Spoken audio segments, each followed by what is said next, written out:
Hi, I'm Chris Hall, one of the Community Affairs Specialists here at the Charlotte County Sheriff's Office.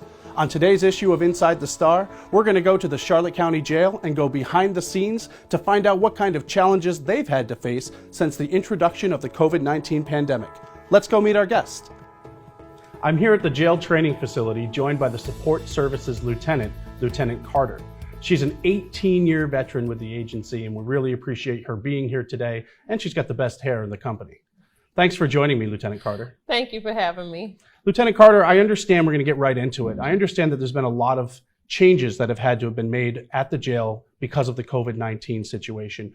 We just want to talk about some of those things today. And if you don't mind, can we start at the very front door? I took a tour the other day, and there was a masked officer standing there, and he greeted me with a thermometer. Can you tell us about that? Yes, we were making sure that we do whatever we can to keep our inmate population safe.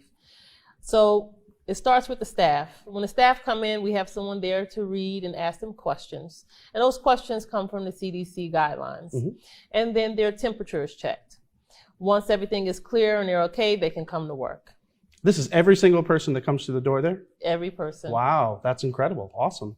How about for the inmate population themselves? What kind of changes have we had to see as far as what they do on a daily basis? Well, we had to incorporate a lot of new changes due to this COVID-19 virus. And some of those changes were the times out for the inmates. We had to rotate. We do have pods that are two-tier. So we will have one tier at a time to come out to enjoy the recreation, showers, phones, television. Okay. So when they come out of their pod or out of the tier of their pod, one tier at a time, they get to come down and partake in rec time or shower time. Have you seen any kind of changes as far as the rec yard goes? Do you get enough people out there at once? How does that work? Well, we recommend that we have 9 inmates at a time in a rec yard due to the size. And the officer who's working in the unit, he has to keep a track of who comes out and make sure that everyone get a fair chance. Okay. And that rec yard is enormous, right? No, it's pretty small. So social distancing is pretty challenging, I would guess. Yes, it is. Okay. But we do whatever we can to make sure that they're safe.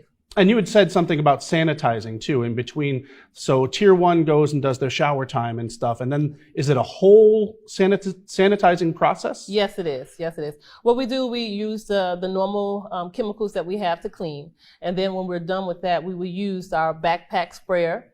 That's a disinfectant solution that we spray large areas with. Okay.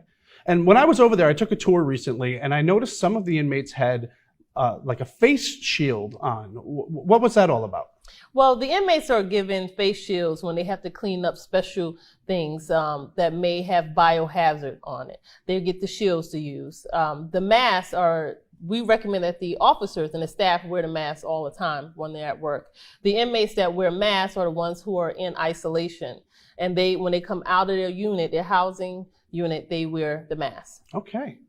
Well, that sounds like there's an awful lot going on over there, some big changes that you guys have implemented to kind of keep everybody safe. And it sounds like you're doing the best job that you possibly can. Yes, we make sure that we have enough cleaning supplies as well as soap for the inmates. We make sure that the bottle is in the housing unit so that the inmates can freely refill their bottles so that they can have the soap to wash their hands as much as possible. Perfect. So everything kind of going according to the CDC guidelines, right? Yes, it is. Perfect. I mean, I'm impressed. It sounds like you guys have really made some big changes just to incorporate all of that. And I can't imagine that with 18 years of your experience, the routines probably get kind of second nature. This must have been pretty difficult to make these changes just all of a sudden. In the very beginning, yes, but we're here for care, custody, and control. So we just wanted to make sure that our inmates are safe. Care, custody, and control. I like it. Perfect. Well, I know after 18 years, as I said, you've got a lot of things that you're responsible for. So I'm going to let you go, but I wanted to say thank you for joining us, taking this time to explain these changes to us, and we hope to see you again real soon. Oh, you're welcome. No problem. Thank you.